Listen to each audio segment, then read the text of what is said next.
The Isle of Mull, one of the largest Hebridean islands, yet with a population of just under 3,000, is still home to some of the most beautiful and tranquil outdoor scenery in the UK.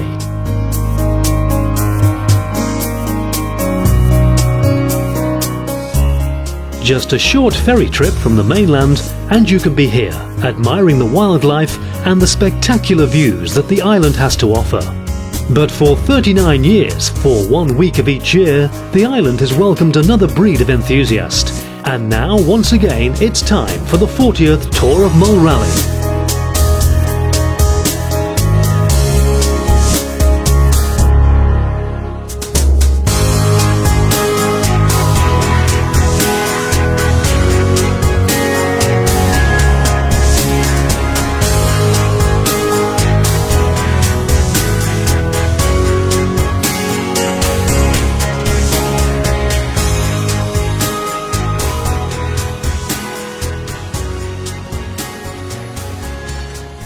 The 40th running of the event would start the same as most years, with scrutineering on the Friday morning held in the grounds of the Tobermory distillery, where in true form the weather had started to take a turn for the worse. 40 years ago, the first Tour of Mull was a round of the Motoring News Rally Championship, a road rally championship, held over 15 selectives and over just one night. This first event was won in a Mini Cooper S by George Hill and Keith Wood. The selectives varied from 4 to 20 miles in length, and 38 crews made it to the finish. A decade later, the event had grown in stature and now included daytime stages, both in the forests and a single tarmac stage. The event was won by Alistair and Campbell Roy in a 2-litre Sunbeam. Another 10 years, and with the new Road Closures Act not quite ready, the Mull Extra Rally was run. But just 1 year later, and history was made, with the first ever rally to be run on closed public roads in the UK. It was Andy Knight in his 1600cc Nova GTE that would take the first of his 2 victories. And just 10 years ago, taking victory by over 2 minutes, it was the Subaru Impreza of Chris Griffiths. And since then there has only been one other non-local crew to take a win, and that was Daniel Harper in a Mitsubishi in 2002. So for 2009, fireworks before the start, where we met up with event sponsor Boyd Tunnock. Delighted to see you. I can see the smile on your face. You look as thrilled as ever. Thank you, Paul. Yes, it's a great pleasure to be in Tobermory. I normally am up here in a boat sailing up and enjoying this lovely windy weather, but here we have this lovely rally tonight, the 40th rally, and at Tunnock's we are delighted to be the sponsor, and also I'm very happy and thank the people of Tobermory very much for allowing us to race along the front. I think it's going to be great fun for the drivers and everyone, and thank you, Paul. Thank you, Boyd. Well, Boyd will be flagging the cars away, the first car away. Paul McKinnon, last year's winner, at 1 minute past 8, here at the start of the first stage. The opening leg would start with 2 short stages around the harbour of Tobermory, before the crews would head to the Glen Road for the start of 2 stages. A common start but a split in Dervig Village. A further stage down Loch Tua before their one and only service.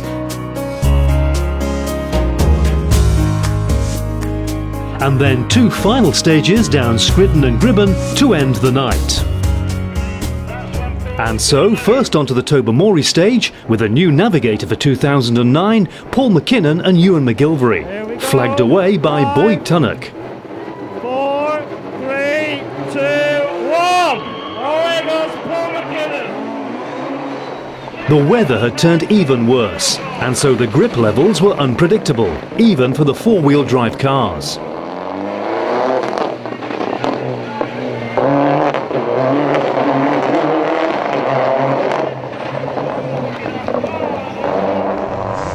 Second away in their 2-wheel drive Mark II Escort, Callum and Ian Duffy, struggling for grip off the line.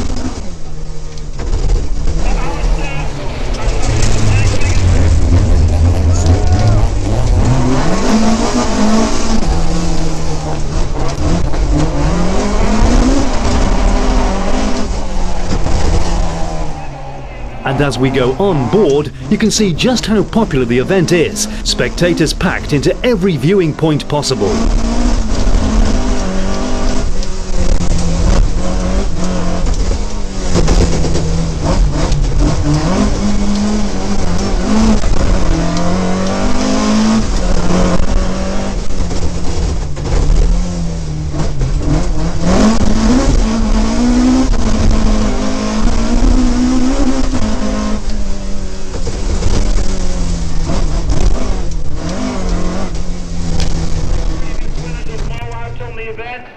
Third away after a very promising run on the recent Pendragon stages, where they had led the event until a puncture, Dougie and Sam Hall. They, like most crews, weren't going to take any risks on these opening spectator stages, but they would record an equal second fastest time with 3 other crews on this opening stage, before setting the joint fastest time on stage 2. Having won this event 12 times, Neil McKinnon is certainly no stranger to the roads of Mull, but he was in an unfamiliar car. This was Kenny McKinstry's own Subaru, and it was very different to the one Neil has driven for the past 2 years. But it was a good start, second fastest on his first run, and joint fastest on his second. He would head off to the Glen in the joint overall lead.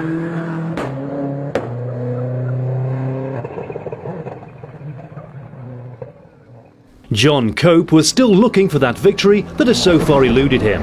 Having finished second 3 times, could this be his year at last? Once again it was Rob Fagg in the navigator's seat.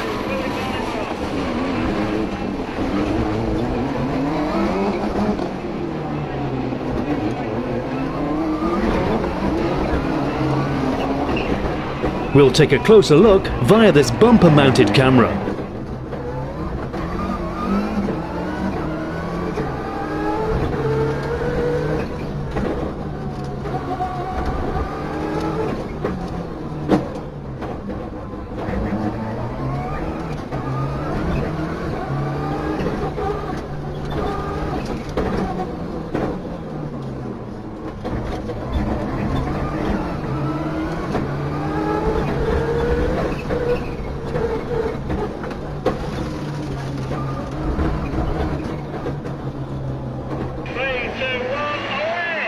Having finished a superb third overall in 2008, expectations were high for Willie Bonnywell in his Group A Subaru.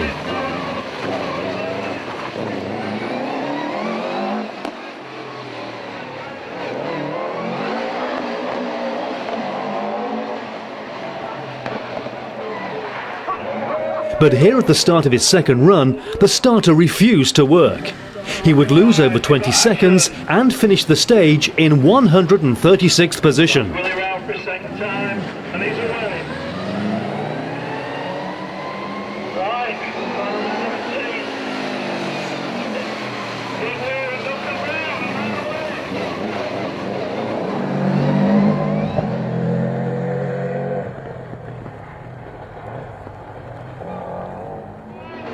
Always a favourite with the spectators, the Nissan Sunny GTI-R of Tony Bardi and Reg Smith. They had started this year with a superb victory on the Northwest Stages Rally.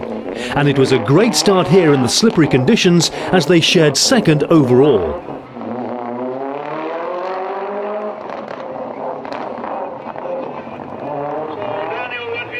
It has been 7 years since Daniel Harper and Chris Campbell were last on top of the podium here on the Tour of Mull. But it was driving a Mitsubishi that had brought the success. Now driving the first in a team of 3 Mini-Sport prepared Mini Cooper S cars, Daniel was leading the way, albeit in a slippery fashion.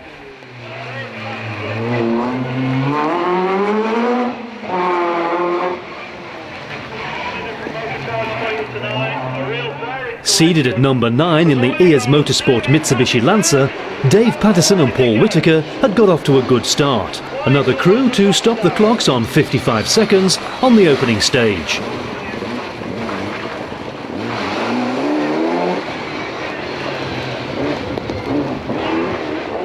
A second quicker on stage 2, and they were 6th overall as they headed off to the Glen. Having successfully switched back to the Mark II Escort in 2006, James McGilvery was looking for his second overall victory. And fresh from a good run in the recent Pendragon stages, he was in a confident mood. But the slippery conditions here were not best suited to a high-powered rear-wheel drive Escort.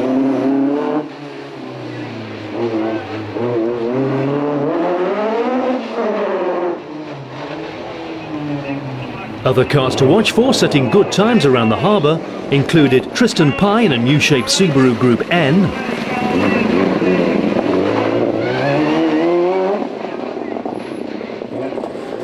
Paul Kirtley in his Impreza,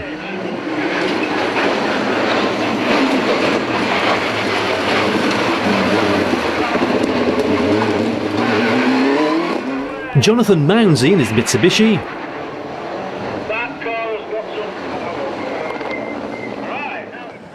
Stuart McQueen also in a Mitsubishi, and Billy McClelland in an earlier Evo 3. But taking the award for the shortest distance travelled, Paul's Marshall and Rusted in their Triumph TR7 V8, breaking the transmission off the start line of the opening stage.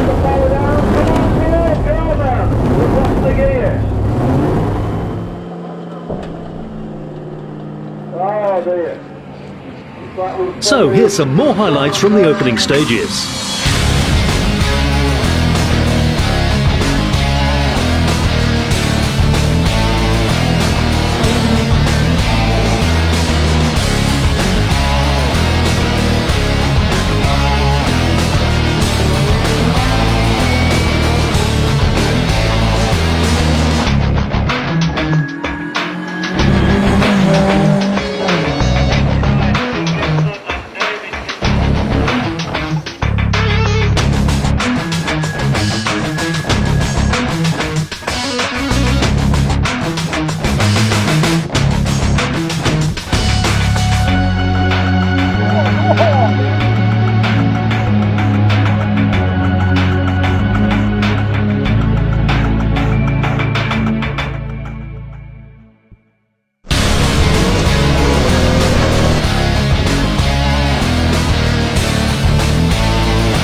The real action would start halfway up the Glen Road. A common starting point would take the cars into Dervig Village, where they would split, turning right towards Tobermory for stage 3 and left towards Calgary for stage 4. So we'll now go on board with Callum and Ian Duffy as they set off into stage 3.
first interview down in Dervig, through the torrential rain, it was Paul McKinnon in the Subaru Impreza. The brake discs were already glowing brightly as Paul was on his way to setting the top time for the stage.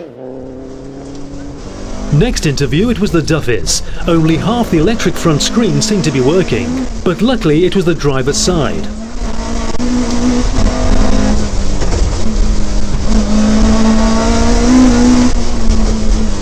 But unfortunately, a puncture up over the locks would cost them, as they dropped down to 24th overall.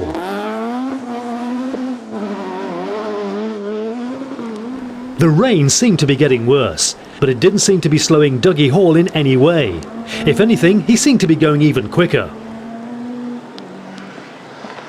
His brakes were also glowing hard as he pushed on to set the equal second fastest time. And he would share that time with the multiple winner, Neil McKinnon. Neil once again guided by his regular navigator, Mike State. But to give you an idea as to his son's rally pace, both Neil and Dougie Hall were 18 seconds slower here on stage 3. Just approaching Dervig, we're now back on board with John Cope and Rob Fagg. Flat left, 50, flat left over crest by house and left 1. 40, caution, right 1 over crest, 50 wet, right 1 on crest, 75, very long left 1 continues, caution, right 3, into junction, right 8. Right 3 into junction. This would be a very good run for the pair, stopping the clocks in 4th place, but 30 seconds slower than the flying young McKinnon. Crest 50, left 6 round pub, then right 2, 40, right 2 into right 4, flat left into left 6 and right 9, into left 1 tightens over crest, into left 3, immediate right 6, and left 2 on crest, 100 over finish, sign Tob and left 6, okay John, she's a wee bit slippy out there, are you alright? 5th fastest, despite looking like they were carrying a firework underneath the Mini, Dan Harper and Chris Campbell looked to be on an early charge. They would stop the clocks just 5 seconds behind the Subaru of Cope to be the fastest two-wheel drive car through the stage. With a broken starter, Willie Bonnywell knew he couldn't afford to stall the engine, but still managed to set an impressive 6th fastest on the stage and climbed back up the leaderboard from 110th to 16th. Despite the incredibly slippery conditions, James McGilvery looked to have taken the bull by the horns as he slid his way through the village, on his way to 7th fastest overall. And with just 5 seconds splitting him from the Mini of Dan Harper, the two-wheel drive battle was certainly on. Despite losing time when the fuel pump stopped, Dave Patterson was going well in the Ears Motorsport Mitsubishi. The car had actually stopped before he could find the switch for the backup pump, so his 8th fastest was even more impressive. And sharing 8th, David Miller in his Impreza.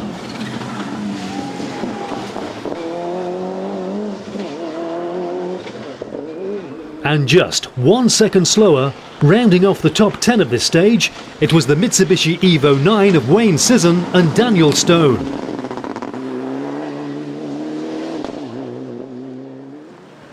In the classes, Ian McKenzie was once again making a big impression, not only in his class, but on the overall leaderboard. 14th overall after stage 3 in his Class B Peugeot 106.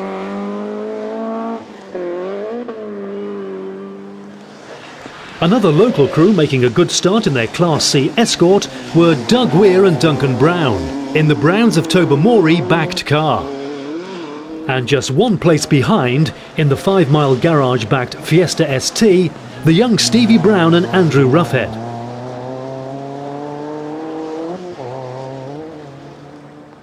(1991) winner Andy Knight was back in a Vauxhall Nova and seemed to be instantly back on the pace.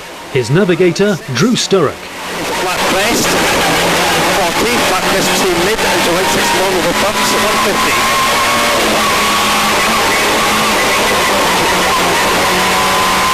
long, opens in late through dip.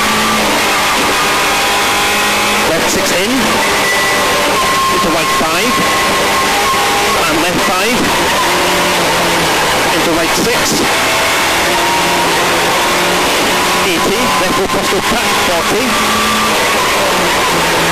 right 6, and keep out over crest, jump 60, to right 6 low cut, into flat crest, 300, left 5 plus, into flat crest. It was an impressive start, not only taking the Class A lead, but 27th overall.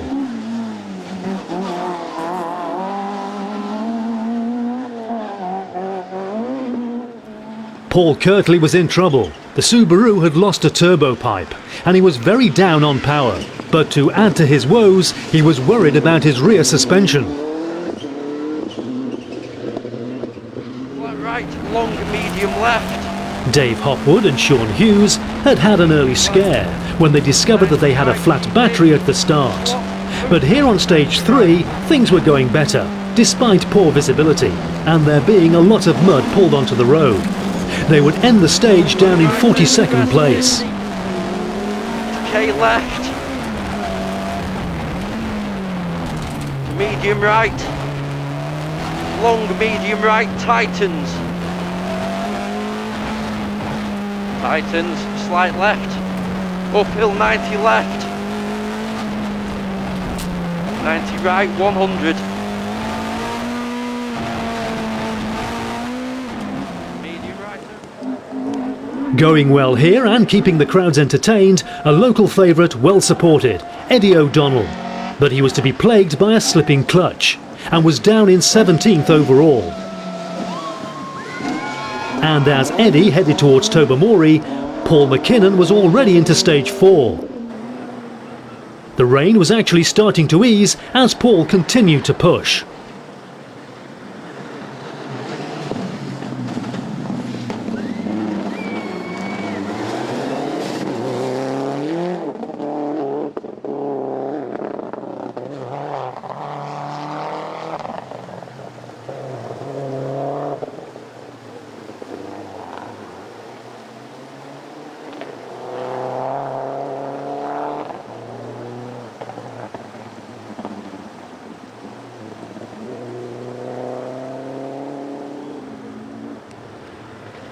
Second interview, it was Dougie Hall.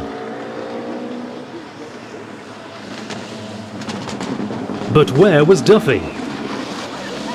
He was actually not far behind, and still with only half the electric heated screen working.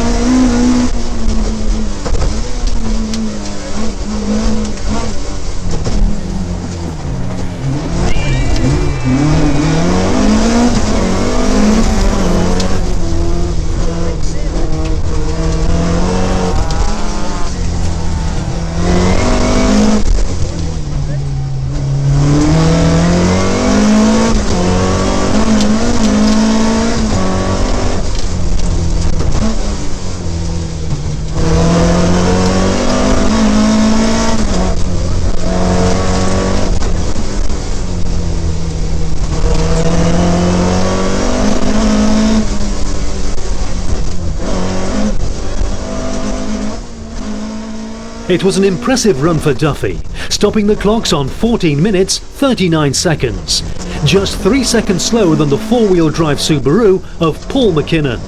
And this would move Duffy back into the top 10. Into right 1 on crest. We'll now go on board with John Cope and Rob Fagg as they started stage 4. And still the weather was causing problems. Mud had been pulled onto the tarmac, making conditions even slippier. Keep out. Left 2, keep out, into right 1. Ooh. Side and flat right into grid, 50 up middle. Caution, flat left and left 1 into wet long right 2 at post. And flat left. And flat right 75. Straight on crest 50. Long right 1, wet. And left 3. And right 1 on crest. But worse was to follow. Neil McKinnon had started the stage on the previous minute, and spectators ahead were slowing Cope down. I'm not. Oh, stop, stop, stop. In fact, Neil had slid the Subaru off on this crest into slight right, and assistance was needed. But the emergency procedures were soon put into action, and before long, both Neil and navigator Mike State were on their way to the local hospital, where after a quick checkup, they were both released. Bruised, but otherwise okay. All the cars that were delayed were given notional times, and due to losing so much time, the organisers decided to cancel Stage 3. Stage 4 was restarted, but with time running out before the road reopened, this too was eventually stopped. So as the cars checked into the main control before service, first in was Paul McKinnon. But after everything that had happened so far, we let him through and had a chat with Dougie Hall. Thanks, Dougie. Well, I'm not going quick enough, I don't think, by looking at the times. Have you got some time? Why not? Just lacking grip. You've only got 60 minutes. Really slippy like. Yeah. That felt not so bad, but So you have to, the road time is now 60 minutes. we'll see what happens next. You've actually got 50. It was another great stage for Callum Duffy on Stage 5. Not only fastest, but he moved up another 5 places and into 4th overall.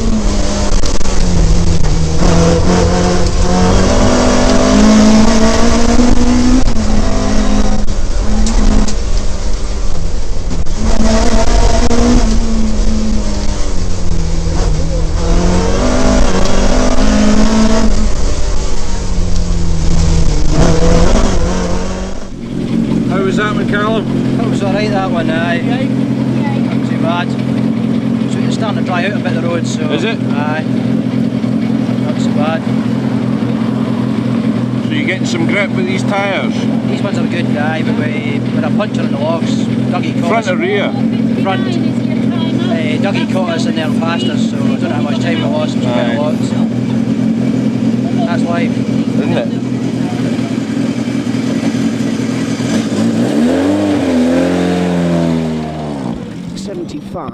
It had been quite a night so far for John Cope, but a steady and safe run here on Stage 5 would see him hold on to 3rd 50. overall. Left 1 over crest at Armco. 50. Flat left over crest, 75. Flat left, 50. Right, 150. I mean, it's gone all right for us. A little bit slow, but I mean, he's so slippy in places. I don't want to take any risks. I'm quite happy with how he's going. So, yeah, okay. Things all right, Willie? No. What's up? Just starter motors away, and we had a big spin and the mission lost. Apart from that, Did you? Right, your time out is going to be yeah, so we're a bit of a a moment. minute What was that past. last one like? So we lost a bit of time on the front stage through What was that Tobermory. last one like? Greasy, but it's good. It's all right. A minute past 1, okay? That's including Sorry? your No service, problems so in you've got there? to be at No, it's speed. fine. Good run. Have you got to keep it running? Okay, you've only got Yeah, I can't turn it off. Never mind. Tristan Pye looked to be getting to grips with the new shape Subaru, but was quite candid when we caught up with him at service. You the hang of this thing yet? Getting there. A few more stages and should be on the pace of it. Is it much different from the old car? I would say it was quite a lot different, but it seems pretty good. Better? Right. It's a lot faster. 106 is your time out. You said it was at faster than the Sweden. straight before. What's it like in the corners? So you're only going to have about It's- 15 minutes stop It's time deceptively down quick on the there. corners. Just Right. getting used to how fast it'll go around. So be Right. careful. We'll get used to it in the end. Okay, Good. off you go. James McGilvery continued to push wherever he could find grip, and he was just hanging on to his 9th overall as he headed into service.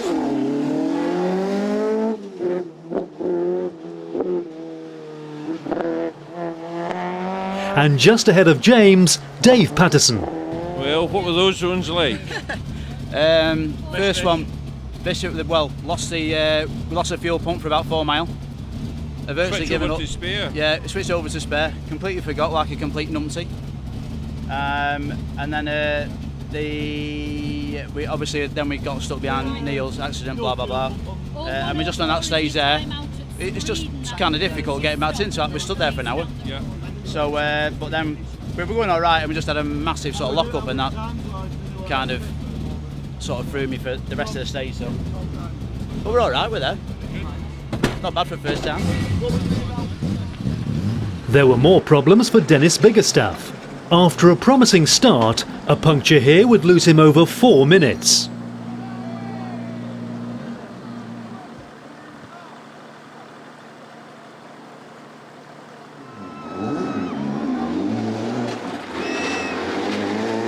So let's now hear from some of the drivers as they head into service. You enjoyed yourself in the first two. What were the last two like? No idea yet. We'll have to wait and see, won't we? More grip out there now? Still a bit iffy, to be honest.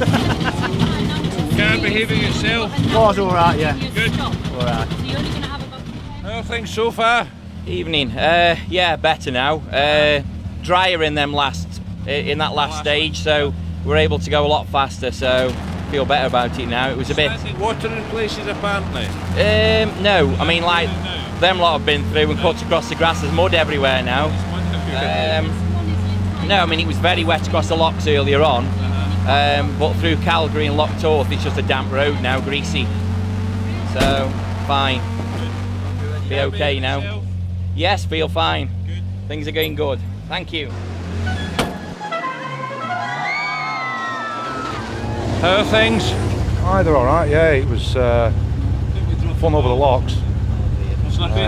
Very, very, very slippy. You couldn't get any heat into the tyres at all.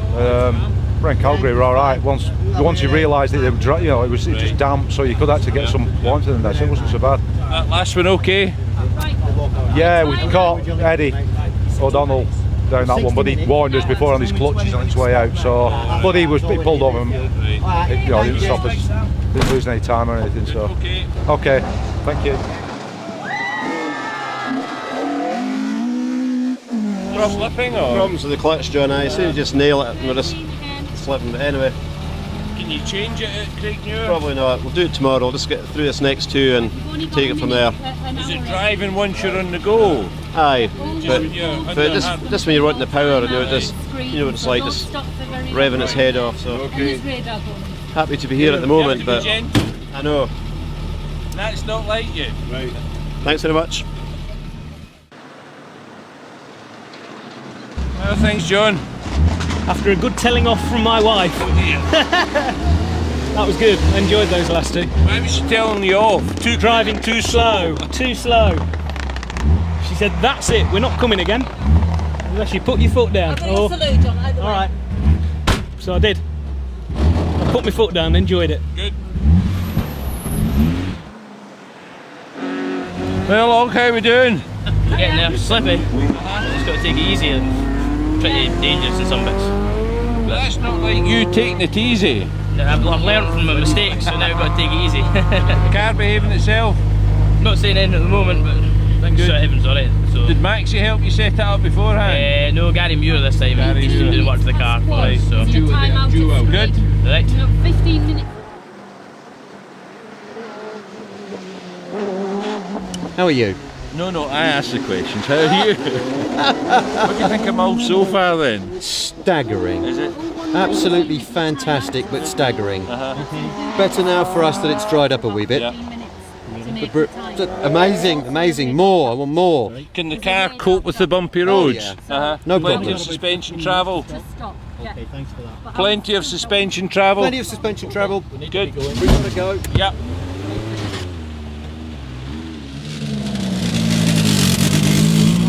How are things, Stevie? We broke a shaft on that last one there. Any results? So we'll have to get back and see. But apart from that, it's first. How far in? About 5 miles. Right. So you did the last 3 just one-wheel drive. Yeah. So lose a lot of time. It's difficult to tell. I think we might have. Right. 122 is your 50% less drive we're supposed to have. So you're only going to have about. But it's drying up out there. You would notice it a bit more. Oh yeah, there's lots more. We've got cuts inters on the front and they've gone off. So I think we'll probably go into slicks now. Stevie, we've got to go. Right. Go. Right, we've got to go.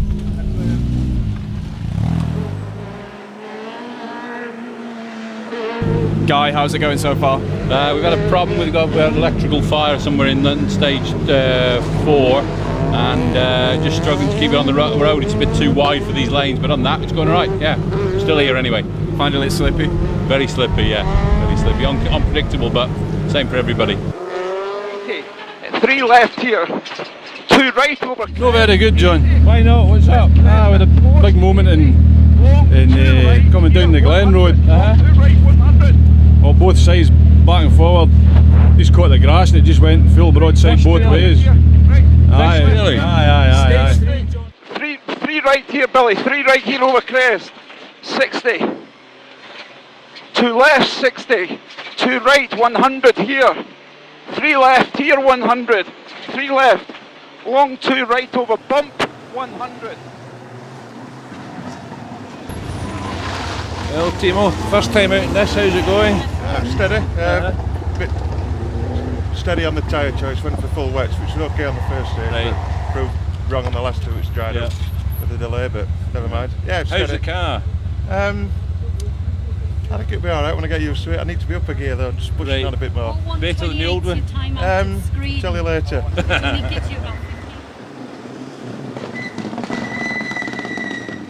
Going well so far. No problems? No, we liked it in the slippy first 3. Good laugh for that. No dramas? No. Not trying hard enough then? There's a few places where we were on the limit, like. Right, good. Yeah. Car behaving itself. Only gives you about 15 minutes to actually stop. It's enjoyable on the limit, you know. Trap, okay? It's been dancing, put it that way. It's been dancing, good. Right.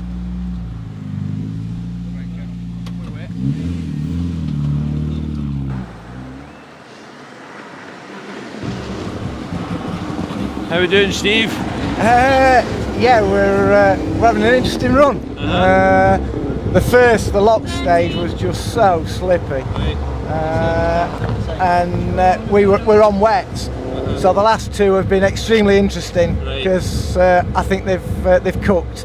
But no, looking at the times that people around us are doing, we sort of think that we're probably up in the top 20. So if we can go to bed in the top 20, we'll be happy. Give us a bit. The new car behaving itself okay? The new car, touch metal and a bit of wood, is absolutely superb. That's what it's all about. Good. Absolutely. Having all right, Steve? Wonderful. Hey, there's life in the old dog yet. Tobermory was hellish. That was just so slippy. But yeah, I mean the stage 3 was good as well.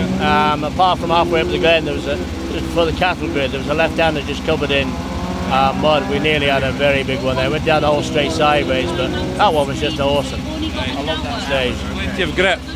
Love it. The only problem is we've got no 4th gear. Well, it'll go in, but it won't come out again. We've only got an hour.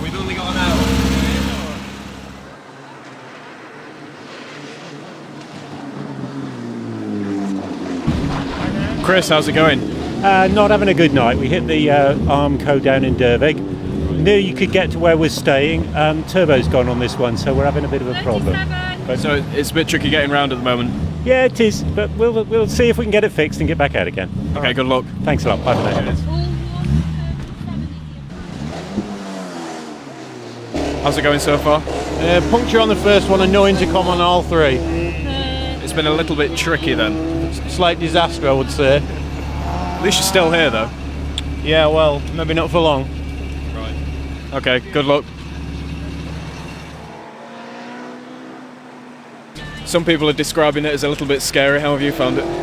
Extremely scary, yeah. Patches of mud dragged across by where places you're not expected to, like corners you're calling flat and half covered in crap, which gets a bit exciting, but we've survived. We've got further than last year, so that's got to be a bonus. So. Still enjoying it then? Oh, absolutely, absolutely, yeah. But this is the place to be. It's better than standing on the side of the stage watching everybody else go past you, you know. So how we're doing time-wise, I haven't got a clue because we got a puncture on the first stage, which had to stop in Dervig and change, so that's dropped us way down. But we're still here, and there's quite a few of them out there that aren't. So anyway, good luck. Hey, cheers. Thanks a lot.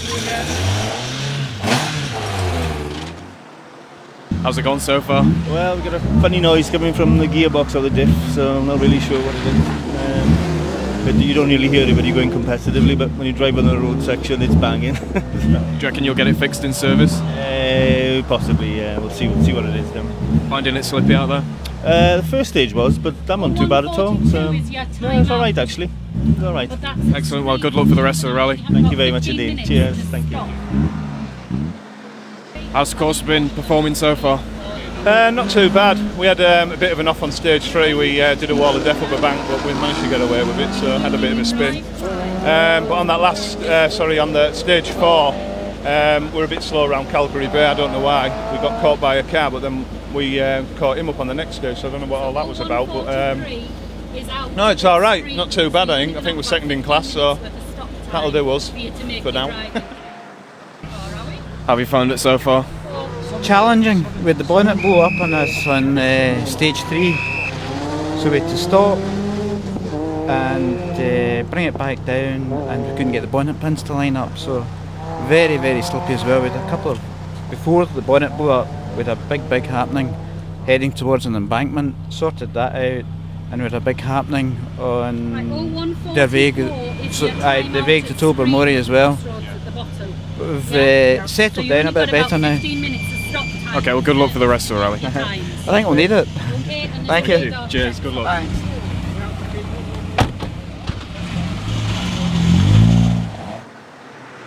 How's it going so far? Badly. I think we're about to retire. The gearbox has gone, so we don't carry a spare. So I think that's it. I think, but we'll have a look at service and see.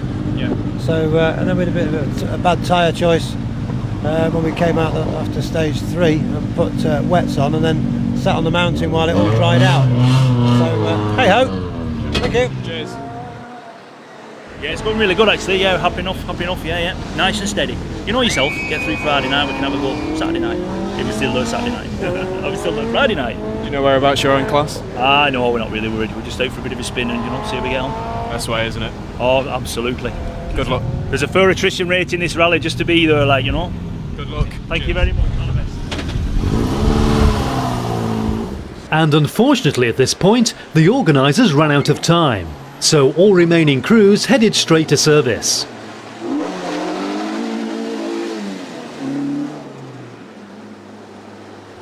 So whilst we take a ride through the penultimate stage of the leg, here's what was happening to the leaderboard. At the front there were just 2 more stages to end the night. And once again, Paul McKinnon stamped his authority with 2 top times. And he headed to bed with a 1 minute, 32 second advantage to second place Dougie Hall. Callum Duffy was playing catch up, but doing it in style, as he climbed back up the leaderboard and into 3rd, just 24 seconds behind Hall. The battle for 4th, 5th and 6th was as close as ever, but it was Dan Harper in the Mini who held on to 4th, just ahead of the quickly improving John Cope, and then James McGilvery in 6th. Just 1 second behind McGilvery though, Dave Patterson was finding his rhythm and was looking to make improvements for the daylight leg. Tony Bardi admitted to being a little off the pace, but hardly so, as he was just 8 seconds behind Patterson. And rounding off the top 10, the battle for Group N honours, headed by Tristan Pye in the new Subaru, ahead of Wayne Sisson in the Mitsubishi Evo 9.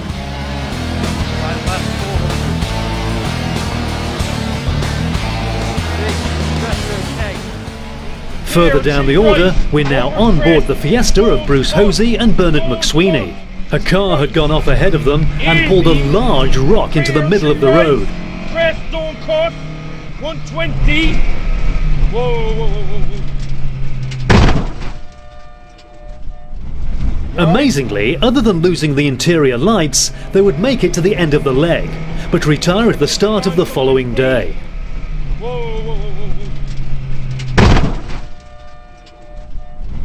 Guys.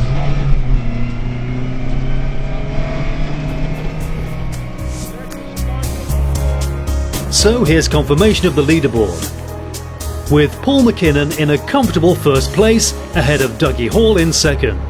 Just 24 seconds behind in third, it's Callum Duffy, and then the Mini of Daniel Harper in fourth. John Cope in 5th, James McGilvray is 6th, Dave Patterson making a superb debut in 7th, with Tony Bardi 8th, and the Group N battle of Tristan Pye and Wayne Sisson 9th and 10th.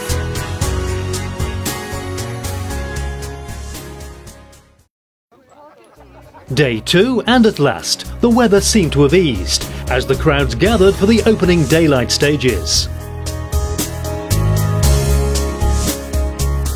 This afternoon leg would consist of just 5 stages, and with no full service, crews would have to rely on a quick splash and dash for tyres and fuel.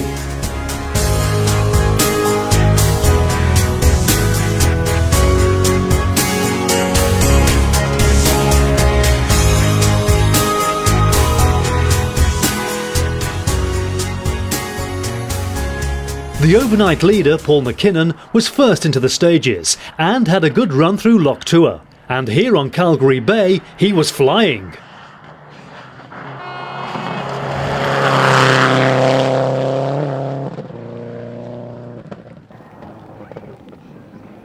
But once again, as is so often the case on Mull, the weather can change in a flash.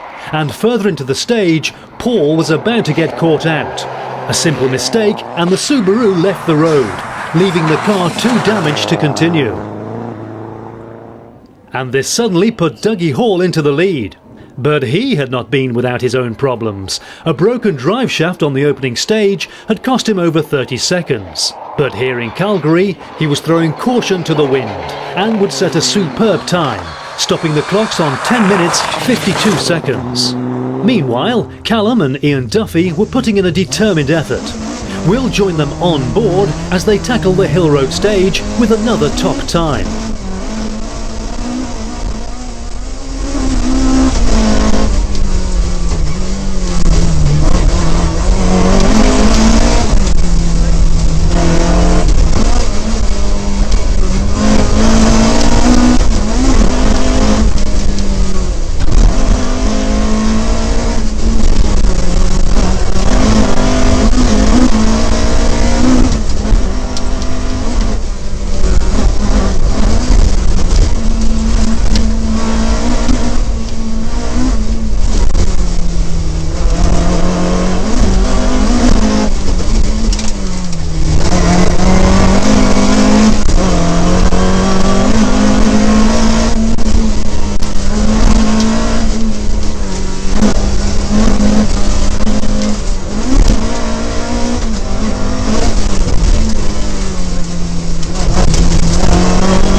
So with 2 top times on the first 2 stages of the day, Duffy was looking good.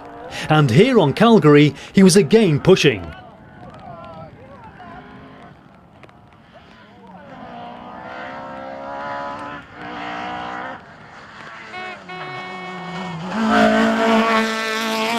But it nearly all ended further into the stage. As he approached Paul McKinnon's car being recovered by spectators, he clipped the car, but narrowly avoided any real damage. However, he would lose time, and that would ensure that Dougie Hall maintained the lead.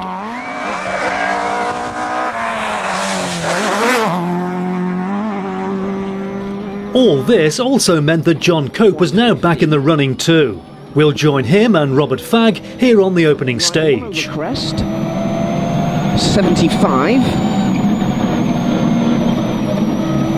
Straight on crest 100, left 1, and double caution yump, 100 stay left, stay left, flat right farm, 50, long left 1 on crest, 100.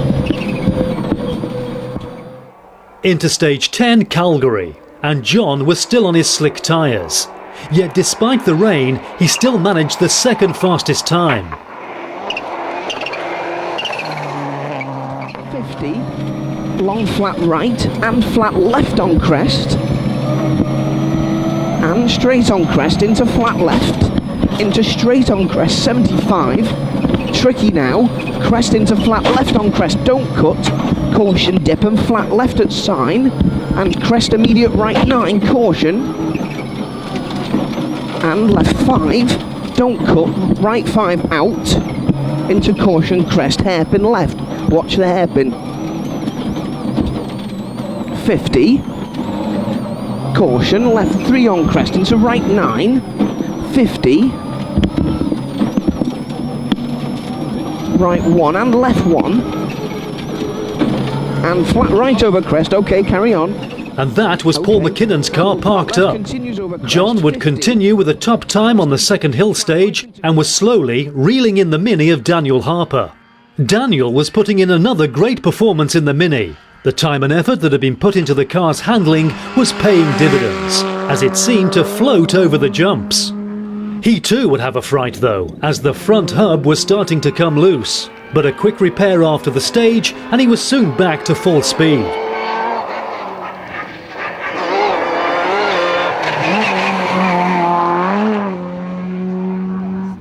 James McGilvery and Ian Fraser were on a charge. An inspired tyre choice had seen them set 2 third fastest times on the opening stages. And now here in Calgary, the soft compound tyres were really working well. James certainly wasn't going to back off for the jump.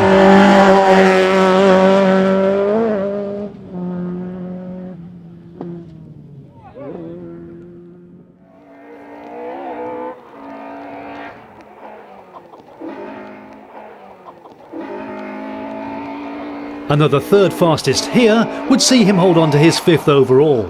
But only just, as the Nissan of Tony Bardi was now going much better with a new steering rack fitted. That was allowing Tony to feel much more confident with the car.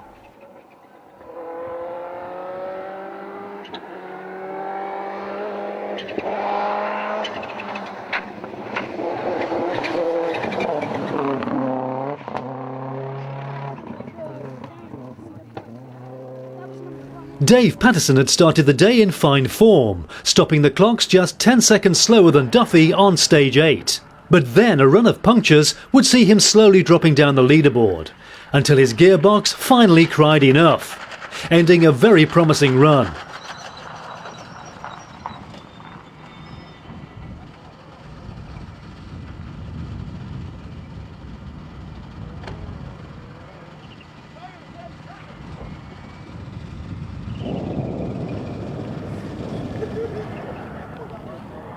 Tristan Pye had certainly now acclimatised to the new Subaru and was setting some superb times.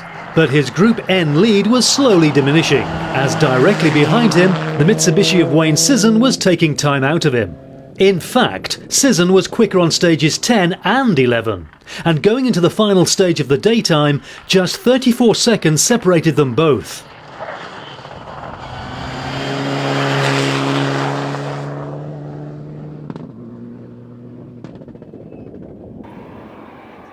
Another 30 seconds behind Sisson, Sean Sinclair was proving his seeding to be wrong as he continued to climb up the leaderboard. Sean, in his Mitsubishi Evo 9, had worked his way up into 9th overall. Tugs Sherrington was up into 10th overall, despite having a few problems with the windscreen wipers here on Calgary. The older Mitsubishi was still, however, proving to be a very capable car. Doug Weir in the Mark II Escort had climbed the leaderboard into a superb 11th overall and first in Class C. We'll join him and navigator Duncan Brown to stage 9, the Hill Road. And long slight left opens and continues to browse centre, keep out, long flat right over jump, to flat right and flat left, and browse centre. But just watch for the missed gear change here. And that was enough for Doug to lose control.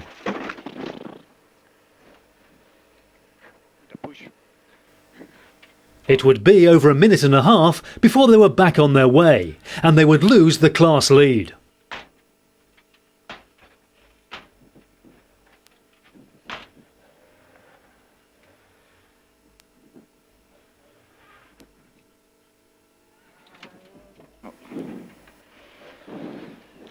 All right. The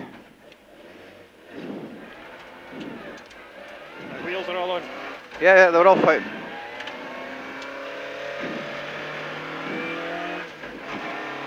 Oh, way up here then. Just get down to Stevie's turn, is it?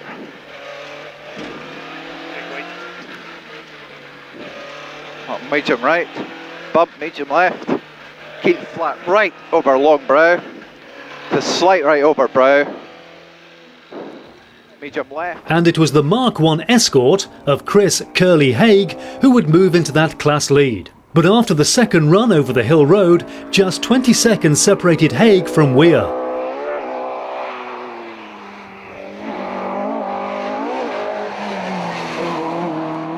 The most impressive performance, however, would come from the 1400cc Nova of Andy Knight. A steady opening stage was followed by 3 incredible stages that not only saw him stretch the Class A lead, but continue to climb up the overall leaderboard into 20th place.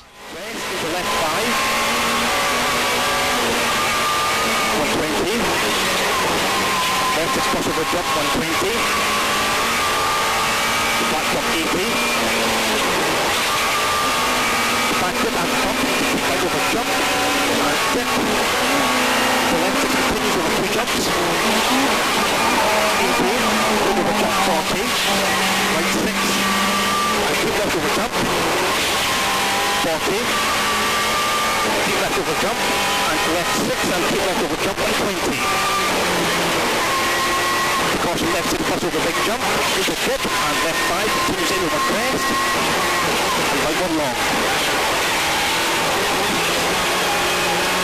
And caution left 3 no cut, into right 1. In Class B, Ian McKenzie was also making a giant killing act, setting some incredible times in the 1600cc Peugeot. And after stage 10 here on Calgary, he was into 13th overall and heading the class by over 3 minutes. However, this was not a totally fair view of the class, as his nearest challenger, Ian Chadwick, had lost a lot of time due to the notional times from the previous night. But he was still happy enough to be running, and still putting in great times.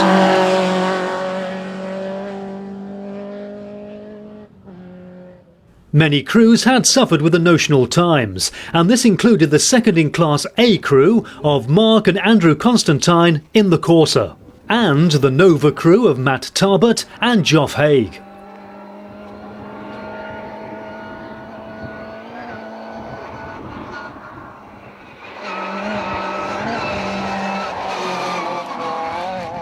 We'll join Matt and Geoff here on stage 11, but they were about to get another notional time.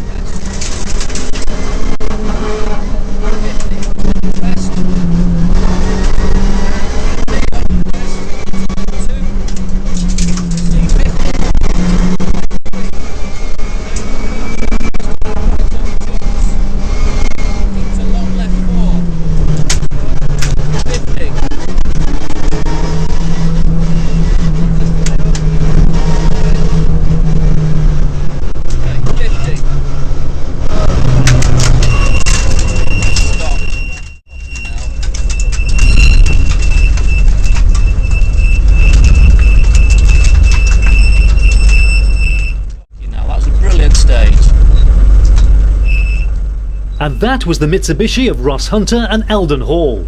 Luckily, neither crew member was hurt, but with the stage blocked, this was another delay the organisers had to face.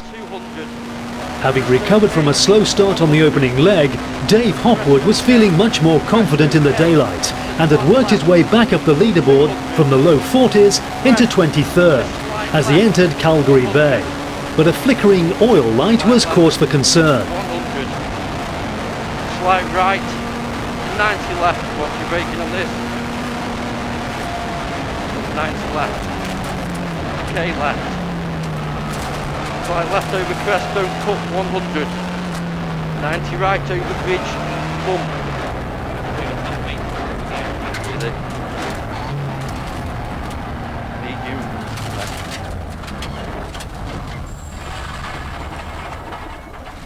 Oil flickering. A broken oil cooler putting him out. So we move on to the final stage of the leg, Mishnish Locks. And despite worries over his drive shaft, Dougie Hall threw caution to the wind. And his fourth fastest through the stage was enough to ensure he would start the final leg as the overall leader.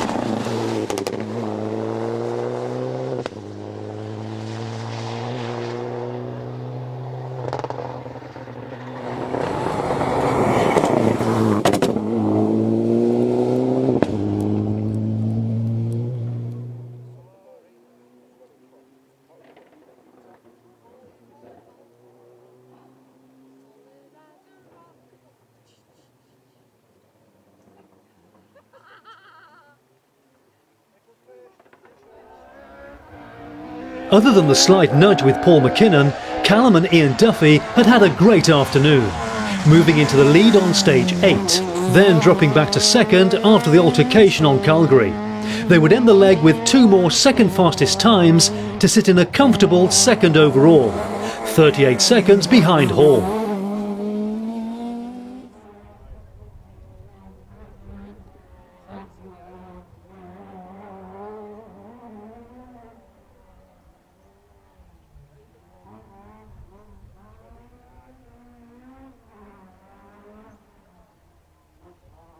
John Cope had also enjoyed a good afternoon, and despite the ever-changing conditions, he had set 2 second fastest and 2 fastest times overall, and he held on to 3rd overall. And we're back on board with Rob Fagg on the notes. Right 5. 50.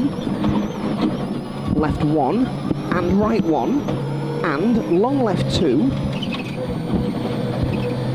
50, left 9, don't cut, stay out, 50, right 9, well held, right 9, and left 1 into left 4 over crest, and right 4. But the scene was set for a superb final leg showdown, as the mini crew of Daniel Harper and Chris Campbell were still on a charge. As they ended the leg, just 8 seconds separated them both.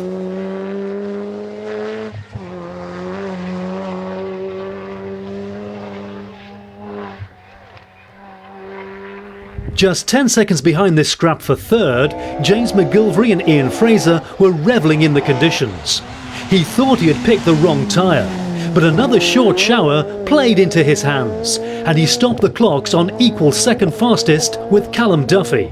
He would start the final leg in 5th. Tony Bardi was now happy with a new power steering rack, and he too looked to be more at ease with his car. He was 7th fastest here on the locks, just 12 seconds down on the fastest time, and now 13 seconds behind McGilvery in 6th.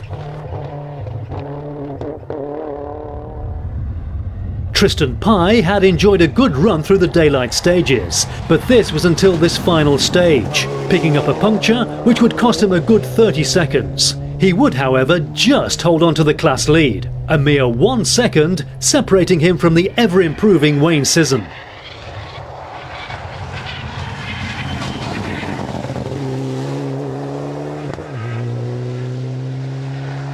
35 seconds behind Sisson, Sean Sinclair ended his afternoon with another top 10 time. He would end the leg 9th overall and 3rd in Group N.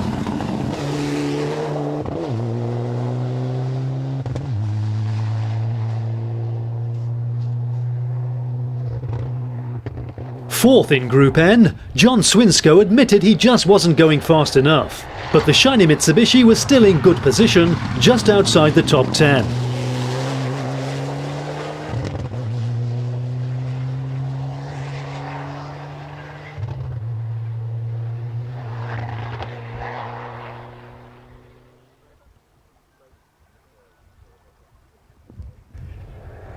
Just inside the top 10, Tug Sherrington was still looking for his first top 10 stage time, but his consistency in the older Evo 4 had so far kept him ahead of his nearest challenger. And just 8 seconds behind, it was the Subaru of Steve Cressy who was closing the gap.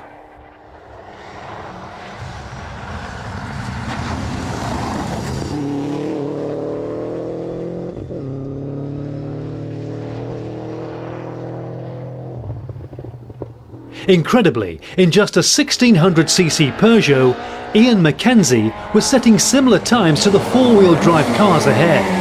And with the similar car of Ian Chadwick now 3 minutes behind, the class lead looked secure. But how high could he get up the leaderboard?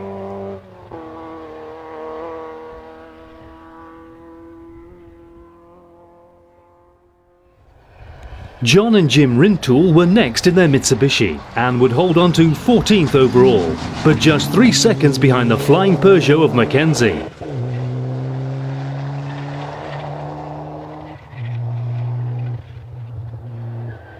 It had been a much better afternoon for Stevie Brown and Andrew Roughhead, who ended the day 15th and 1st in class. We'll join them towards the end of their second run over the hill road. 3 right long opens of a crest.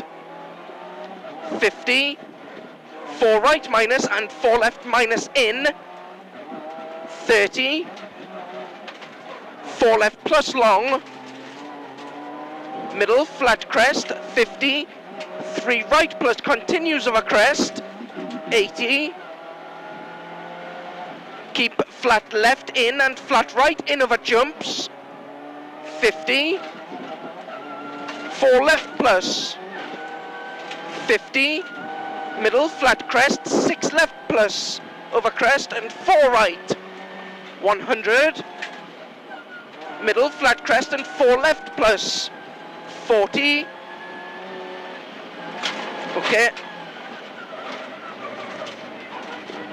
The Class C battle had really closed up following Doug Weir's off on the hill road, and with less than 20 seconds separating them, the pressure was on them both. And as you can see here, there was very little to separate them.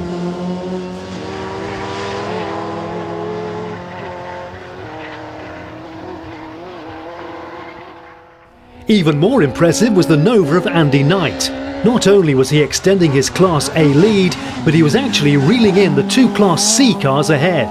And at the end of the leg, he was just 8 seconds behind Doug Weir, and 18th overall.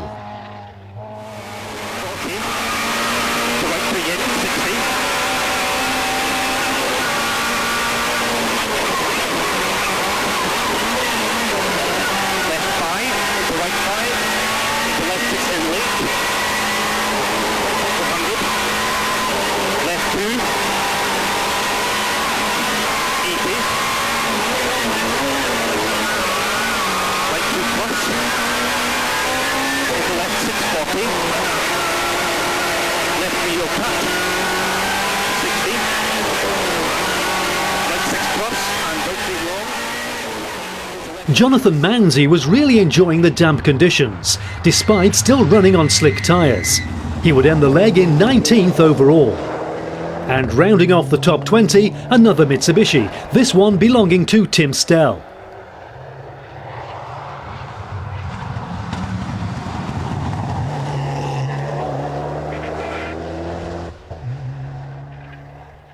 Following his time-costly puncture on the Friday night, Dennis Biggerstaff was back on form for the daylight stages, and he would end the leg with the great 3rd fastest overall here on the locks, but was still down in 30th place on the overall leaderboard.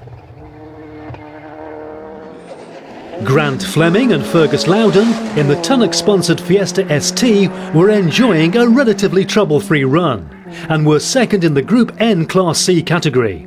Eddie O'Donnell was not having the best of luck. He had lost over 4 minutes on the opening stage of the day and was now playing catch-up, albeit down in 43rd overall. And the battle for second in Class A had really closed in again, with the Puma of Alan McLaughlin fourth.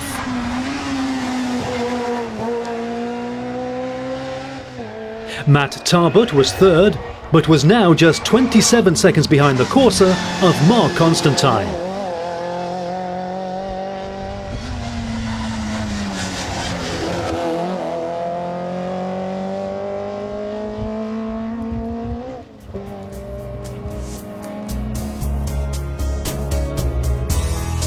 So here's confirmation of the leaderboard at the end of leg 2.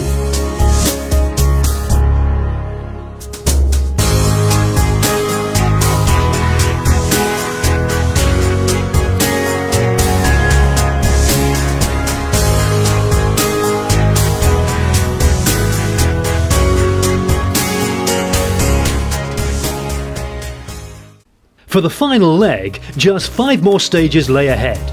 But in terms of mileage, there was more than on Friday night. And to get things underway, 22 miles of Loch Tour, and then Calgary Bay. Then it was another run over Mishnish Locks before final service.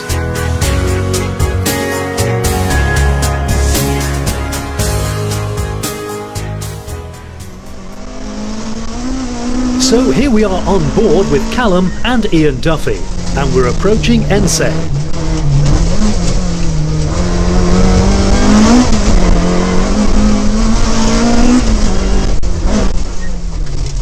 And that was Dougie Hall.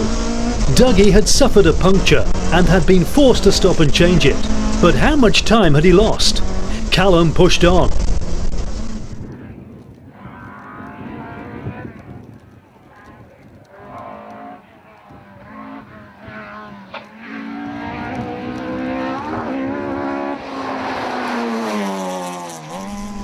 We're now approaching the finish, and we're almost flat out.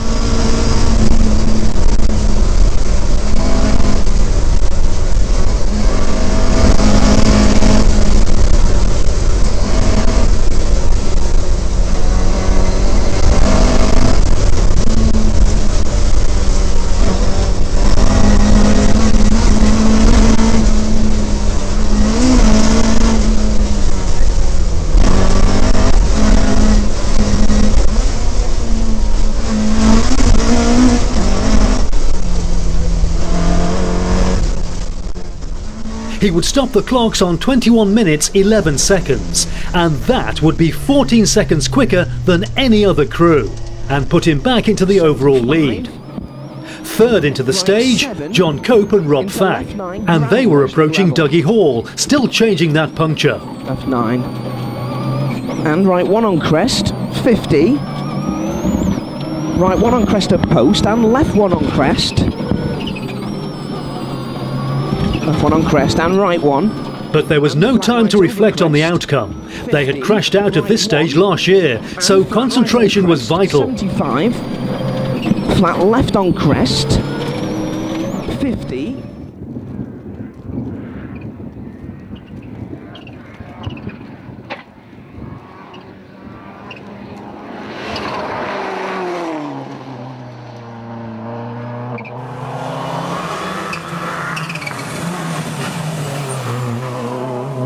It looked like everything was going well, but as we go back on board towards the end of the stage, John was struggling with his brakes. Bridge, 50, right 1, and left 1, and caution, right 1 on crest, 50, caution, right 2, that's you, John. What's the problem? What's up? Have you got brakes? Are we just cooked them or what? Right. In fact, they had still set the 5th fastest time.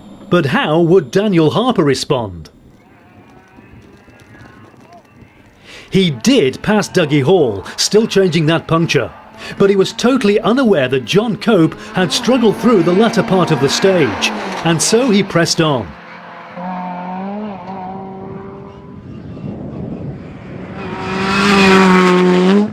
In fact, he would stop the clocks 9 seconds quicker than Cope, but he was still in third overall. And why? It was because James McGilvray had obviously had his Weetabix before starting the leg, as he catapulted up the leaderboard into second overall.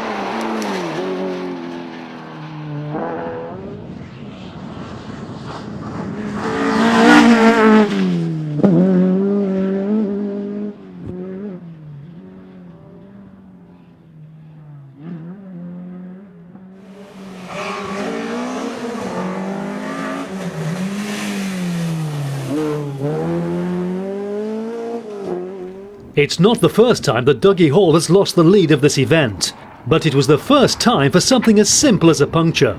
He would drop into 9th place overall, losing over 5 minutes.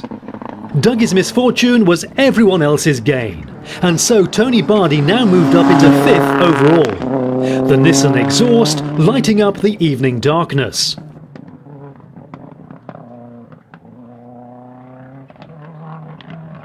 Tristan Pye was still embroiled in his battle for Group N honours, and here on the 22-miler he really threw the gauntlet down to Wayne Sisson. Stopping the clocks, 3rd fastest overall, just 26 seconds behind Callum Duffy, but more importantly 19 seconds quicker than Sisson to extend his lead.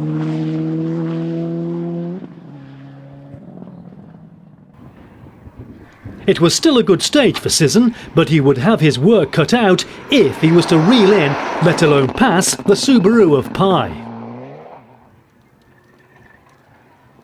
Sean Sinclair really needed to close the gap on Sisson, but despite another top 10 time, he dropped another 19 seconds, but still held on to his 9th overall. It was a more cautious start to the leg for Tug Sherrington, as he dropped another 10 seconds to Sinclair, but he still held on to that important 10th overall.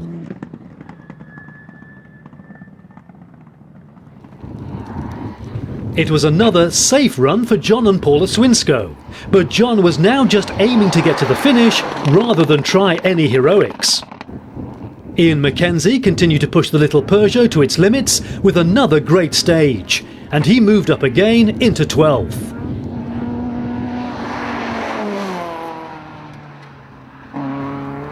For the young Stevie Brown, having had a mixed season in the Fiesta Championship, he was on target here for a great class win, and barring disaster, it could be his best result here on the Tour. The sparks were flying in the Class C battle as both Chris Haig in the Mark I and Doug Weir in the Mark II continued to push each other. But the advantage still lay with the Mark I, as Haig took another 10 seconds on this stage.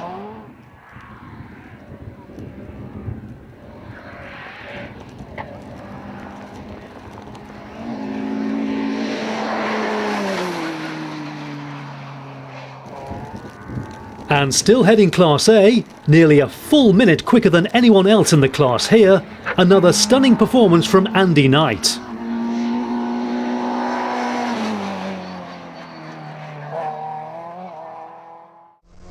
The action now moved on to Mishnish Locks, and for most crews this was the last stage that they really wanted to push, and Callum Duffy certainly wasn't holding back.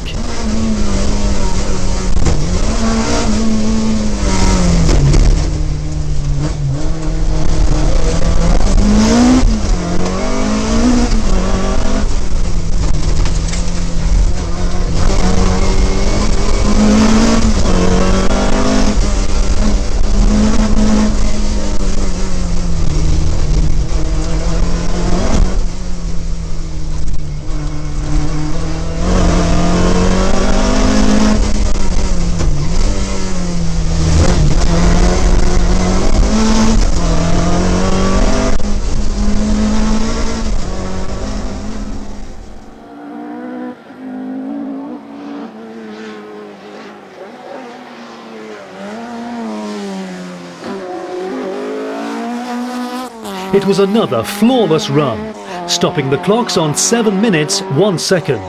But they were not alone. James McGilvery was also still on a charge, and he too stopped the clocks on 7 minutes 1 second.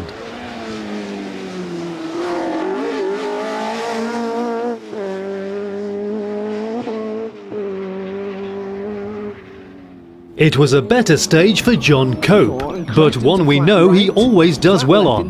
But early in the stage, he still wasn't that confident. 75. Try and find a rhythm then. Long hairpin left at post, opens and tightens. Into hairpin right and post, stay mid. 50. Left 150, right 2 over crest into caution, hairpin left, continues, into hairpin right, and flat left, 50, caution, hairpin left at gate, 75, He was obviously still working the brakes very hard, but as he reached the end of the stage, it had actually been a great run, stopping the clocks just 2 seconds slower than Duffy and McGilvery. And more importantly, he was quicker than the Mini of Daniel Harper, and he retook 3rd overall. There was, however, very little to separate the Subaru from the Mini. In fact, just 3 seconds. But what should Daniel do now? He's been this close on several occasions and really wanted to finish this year. Dougie Hall's bad luck continued. Another puncture here would lose him more time, as he also dropped to 10th. Dennis Biggerstaff was also struggling, but it was a complete lack of intercom causing his problems.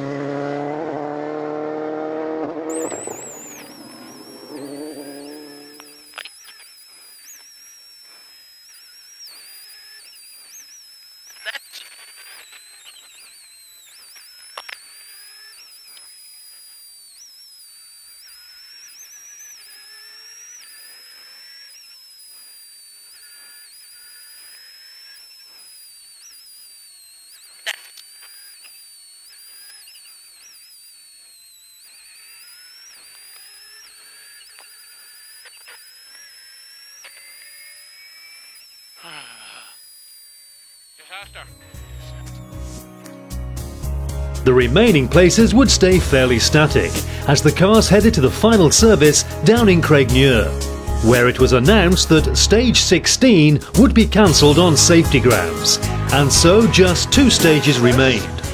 Stevie Brown decided to really push one final time to see if he could break back into the top 10. We'll join him on board midway through the penultimate stage. Minus 50, flat left, 50, flat 6 left in crest and crest 100, flat left of a small crest 150, 6 right 30, 6 right minus at pole 80, flat right at pole 30, 6 right plus, 4 right plus 100, 5 right and slight left, flat right 50, 4 left long, crest 50, crest 4 left plus 20, middle small crest 40, 4 left in of a jump 60, small crest and flat right 100, slowing, crest middle 6 right plus 50, flat left 300, middle flat crest 30, 6 left minus and flat right in of a crest 80, 4 right minus, but no.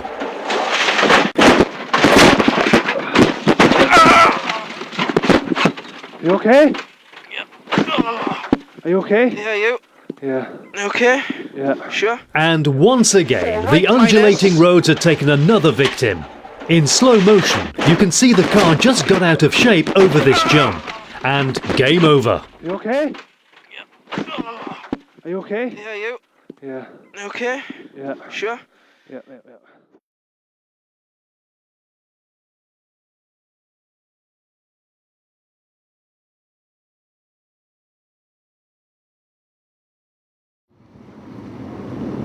Before the final stage could start, a spectator's car that was blocking the road had to be removed. Once out of the way, we were ready for the final showdown.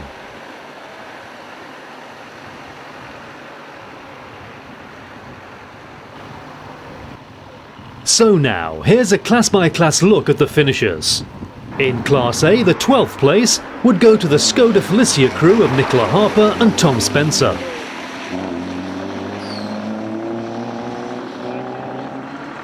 '11th, the Vauxhall of John Hislop and Gareth Williams.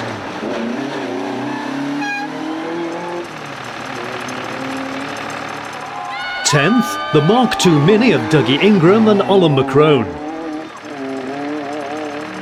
9th, another Mini, this one belonging to Robert Eastwood and Martin Taylor. 8th, the 1300cc Talbot Sunbeam of James Fairbairns and Lewis Drysdale.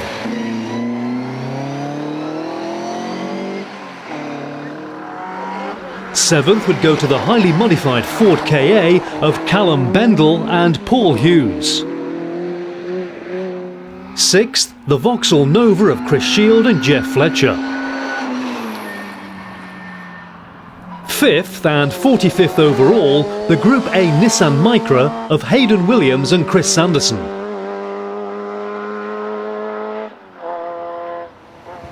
10 places higher at 35th overall and 4th in Class A, the Puma kit car of Alan McLaughlin and Paul Beaton.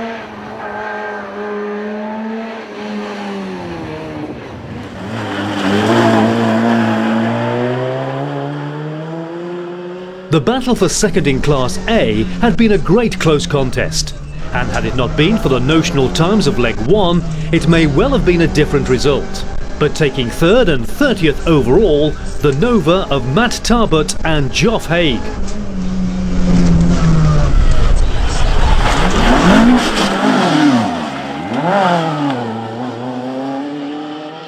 And just 2 places higher in the overall standings and second in class, it was the Vauxhall Corsa of Mark and Andrew Constantine.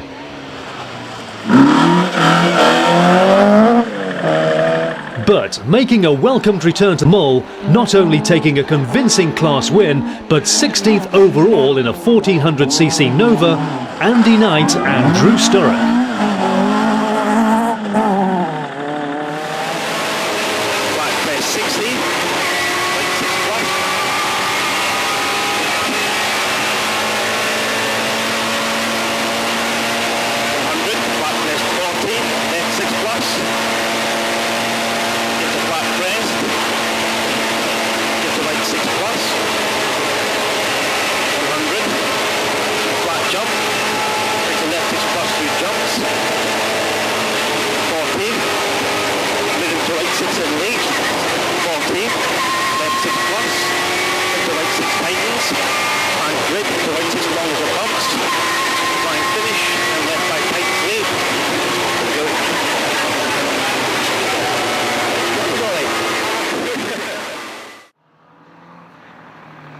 In Class B, for cars up to 1600cc, rounding out the class, the Peugeot 205 of Kevin McIver and Robin Nicholson.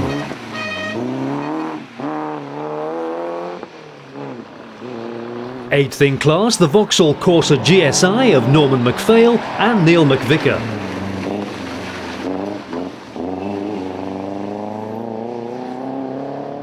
Seventh, the Hillman Avenger of Jim McDowell and Colin Johnstone.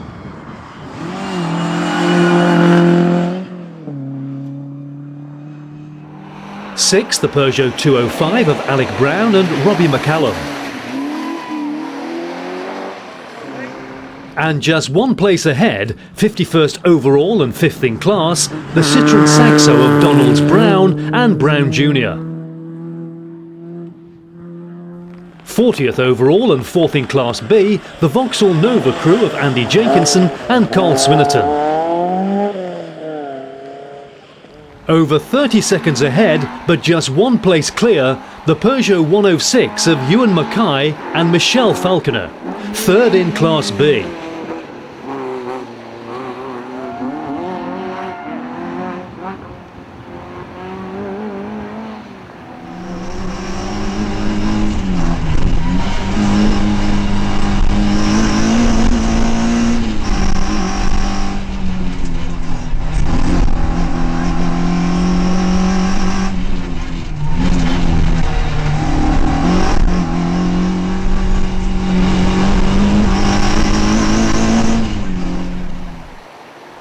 Another to suffer from the notional times, but still happy with his result, the ever-cheerful Ian Chadwick and Johnny Bold would take second in Class B and a great 21st overall.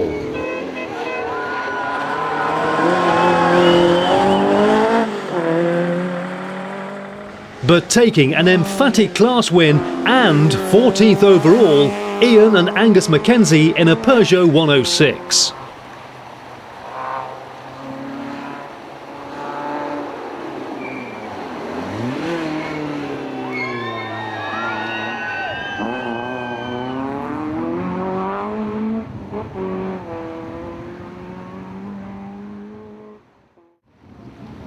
In Class C, 25 cars would make it to the finish, with the Clio of David Whittaker and Rod Brereton in 25th.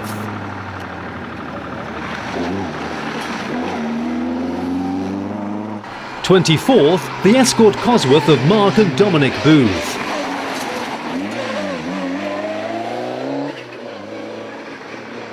'23rd, the Astra of Michael Jackson and Paul Blanchard.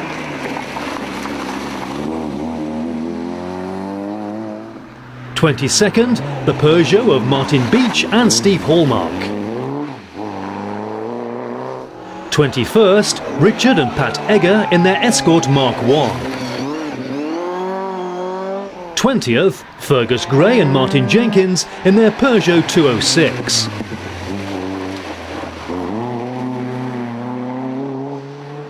'19th in an Escort Mark II, Gordon and Paul McFadden.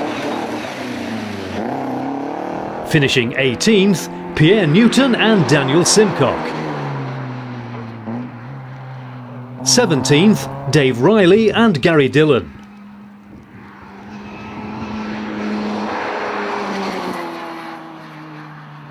Phil Merrills and William Kelly would bring the Honda Civic Type R home in 16th. In 15th, David Edwards and Rachel Medich in their Astra Mark III.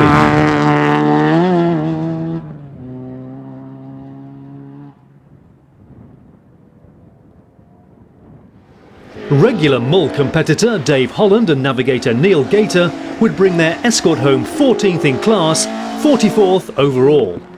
Regular Road Rally competitor Steve Head had made his first visit to Mull, and along with Christopher Dodds, they would finish 13th in class and 42nd overall. Finishing 38th overall and 12th in class, Mull regulars Derek Carlos and Martin Pettit.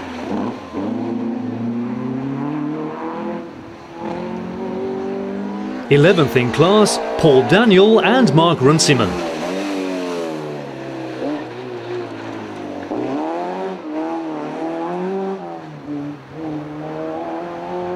10th, John Woodward and Kevin Aiken.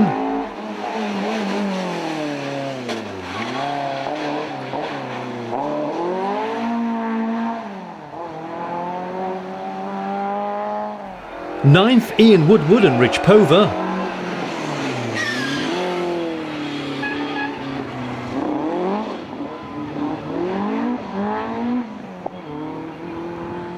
8th in class and 29th overall, David Stubbs and Terry Martin. Regular competitors in the Scottish Tarmac Championship, Bruce Edwards and Sandy Loynd put in a great performance in the impressive-looking Darien T9, finishing 27th overall and 7th in Class B.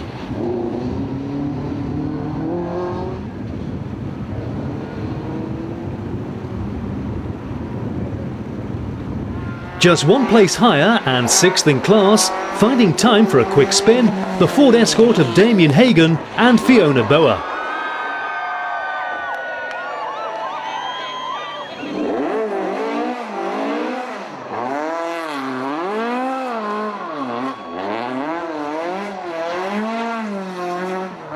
The battle at the top of Class C was certainly close, with less than 20 seconds separating 3rd to 5th. Taking 5th, the Escort Mark II of Cameron McLean and Alistair Fraser. Having made a great comeback after their first night puncture, Dennis Biggerstaff and Alistair Wiley overcame more problems with the intercom to finish 19th overall and 4th in Class C. Taking 3rd, having been consistently in the top 20, the Opel Manta of Grum Wilcock and Donna Harper.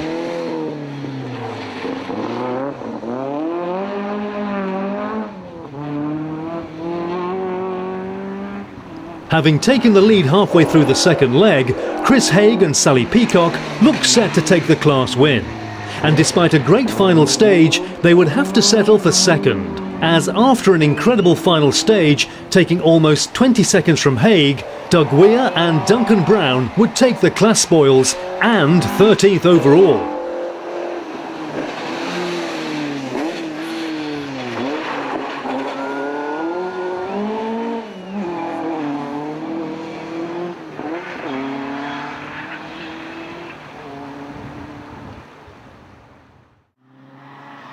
Class D was the second most popular class, and rounding out the finishers, the Ford Escort RS2000 of Mike Kirk and Malcolm Capstick.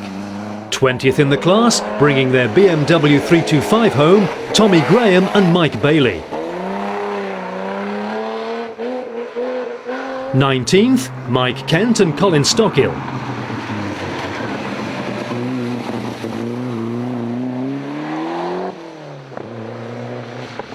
In 18th, the Ford Escort of Dave Calvert and Dave Fotheringham.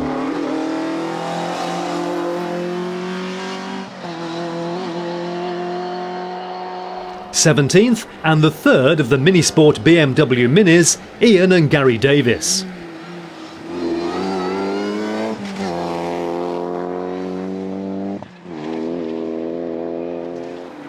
'16th, in the second of the Minisport BMW Minis, Martin Page and Martin Cressy.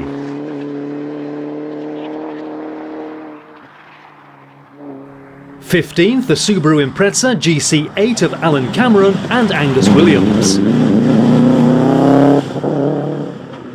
14th in Class D, the Impreza of Ian Tunney and Nigel Morris.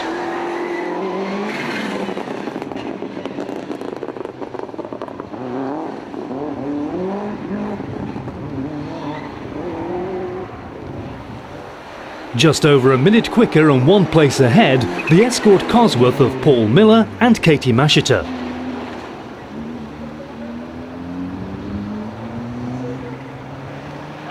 After a troubled run, plagued with gearbox and clutch problems, 12th in class was a credible result for Eddie O'Donnell's junior and senior.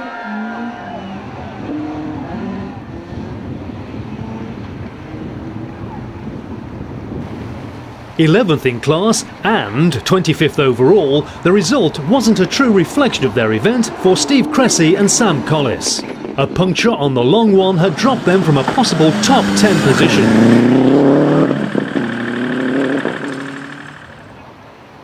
Paul Kirtley and David Jones hadn't really featured in the top places as they would have wished.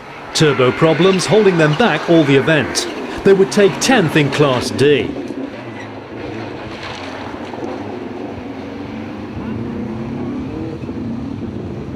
It was a good finish for the Mitsubishi crew of Jonathan Mounsey and Richard Wardle, taking 9th in the class and 17th overall.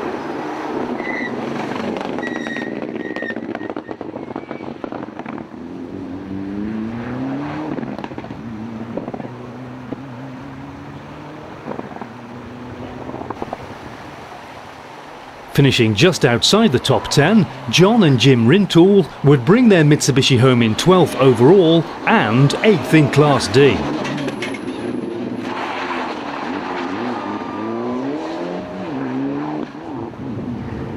With Steve Brown crashing out, it was the Tunnocks Fiesta of Grant Fleming and Fergus Loudon taking the Group N 2-litre class.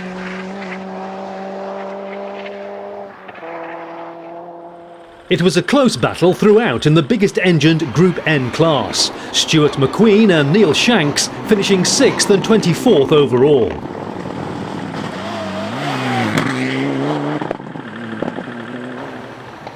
John Morrison and Louise Sutherland were 5th.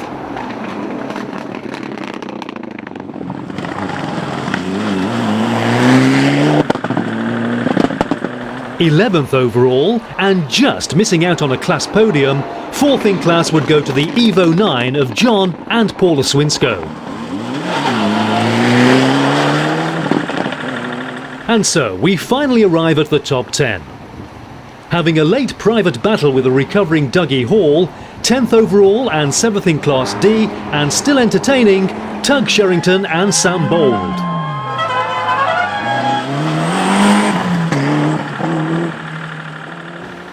An overcautious final stage and a small overshoot would be costly for Wayne Sisson and Daniel Stone. Having been 2nd in the Group N class for almost the whole rally, they would drop to 3rd in Group N and 9th overall. It was a brave fight back for Dougie and Sam Hall, eventually finishing in 8th overall and 6th in Class D.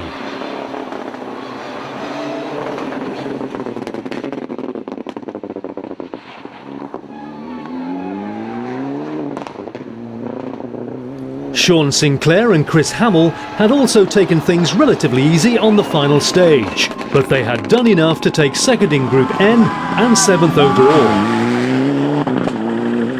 Over 2 minutes ahead at the finish, Tristan Pye and Andrew Falconer has regularly set top 10 times, taking a comfortable Group N victory. So will he return in something quicker next year? In what is certainly an old car now, Tony Bardi and Reg Smith had proved once again to be almost unstoppable, and a relatively trouble-free run all event netted them 5th overall.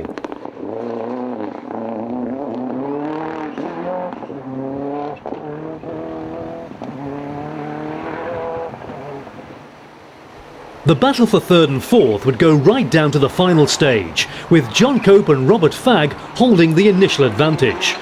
But an overcautious final run for the Subaru pair would see them stop the clocks on 13 minutes, 17 seconds. All Daniel Harper and Chris Campbell could do was push as hard as they could, and they would stop the clocks 16 seconds quicker, taking 3rd overall by 13 seconds.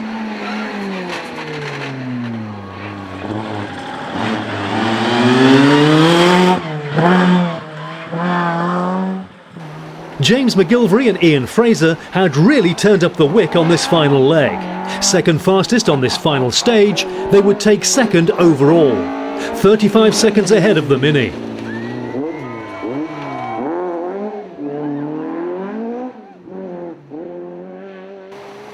But with a final stage showpiece performance, 15 seconds quicker than any other crew, Callum and Ian Duffy would once again take the spoils. The winning margin, 1 minute and 5 seconds. Let's join them for a final run over the Glen.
So as daylight dawned, confirmation of the final leaderboard.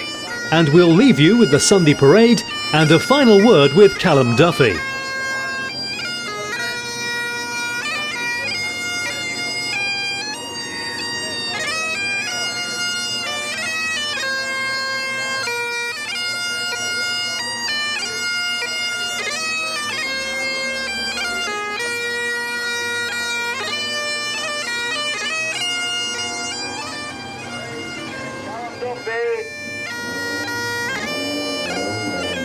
The winner of this year's Tour of Mull, the best rally in the world. Callum, congratulations. This is your 5th victory on Mull. How does it feel to regain the crown? Absolutely fantastic. Well, it was a tough battle there for some time, and there was many a boy giving you a run for your money, so was it predictable at the start of the event you'd be standing here today? No, not at all. Paul had a very good start, we had a bad start, you know, with a puncher, and at the end of Friday night we just thought, well, the best we can do is chase for second, you know, and Paul was running away with it. And no, the last place I thought would be on Friday was here. Well, we all know you're the fastest man in the world in a Mark II Escort, and you can really make a dance on the stages, and I believe that, as ever, you're putting on a fairly spectacular show. Do you think you'll ever get one to go any quicker?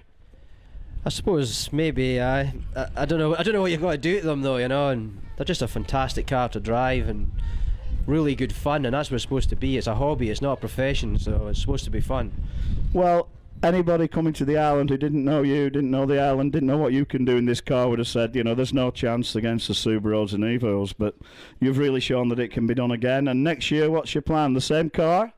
Same car, yep. I mean, like I say, we're really enjoying ourselves, and you'll not see this again in a hurry. There's 3 two-wheel drive cars, first, second and third, so that'll probably not be seen again for a very long time, you know, so cherish what you see now. And boys, it's all yours, the winners of the 2009 Tour of Mull, the best rally in the world. Thanks for watching. See you all in 2010. Typical rally drivers, they don't know what to do with the bottle. And away they go. I think that they're going to need definitely a visit to the dry cleaners after this. Danny Lawson.